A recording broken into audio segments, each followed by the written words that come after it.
In the featherweight division at Dana White's Contender Series, you got George Mangos taking on Radley da Silva, and what is expected to be a high-level matchup. That's because Mangos from Australia is 7-0, da Silva from Canada 7-1. They're both 5'10". Mangos is listed at 125, so he's moving up to 145. We'll look into that more, but he's just 21 years old. So great record, but a lot to prove. Da Silva right in his physical prime at 30. So that's a big difference and one thing that sticks out right away. But Mangos has 7 wins, 5 submissions.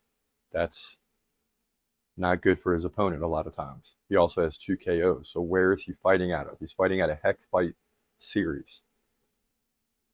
Pretty much the entire time he fought in Eternal MMA twice.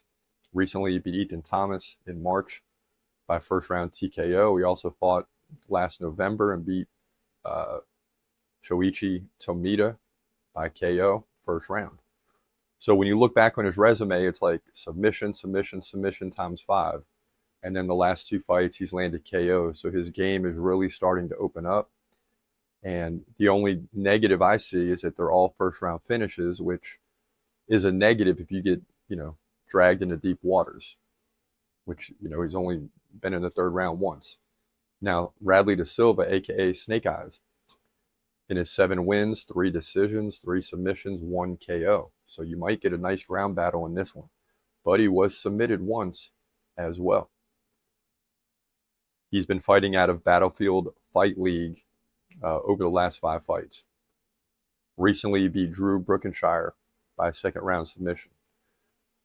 He landed a spinning wheel kick against Drake Randall in the 2nd round. So that's why I say this is going to be a great fight. And I really didn't peek into the resume too much until we actually do the prediction right now. I do that on purpose, right? Because I don't want to start thinking too much into it. I'm better when I just make a decision. Usually the record is much better. So what I'm seeing when I look at these two is basically 2 evenly matched fighters, and somebody is probably getting KO'd or submitted in the 1st round or early 2nd. And honestly, you could flip a coin in this one as to who that's going to happen to. But I'm going to lean towards Mangos to win this fight. Now, Da Silva was submitted back in his very first fight. That's 2013. That no longer matters. He had a 6-year layoff before he came back. So he's virtually undefeated as well. And he's in his physical prime, which is a serious problem for Mangos. But Mangos has proven already that he's capable of beating everyone that's put in front of him.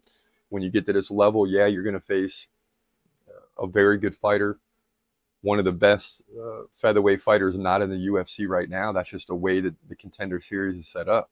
So these are not easy fights by any means. The toughest fights of each fighter's career, for sure. But I just like Mango. Something tells me he's going to get the W here. I like that he's undefeated. I like that he's finishing pretty much almost everybody, and he's doing it by KO and submission. So is Da Silva. But Mangos is 21. He's got a long way ahead of him, and I'm just rooting for him.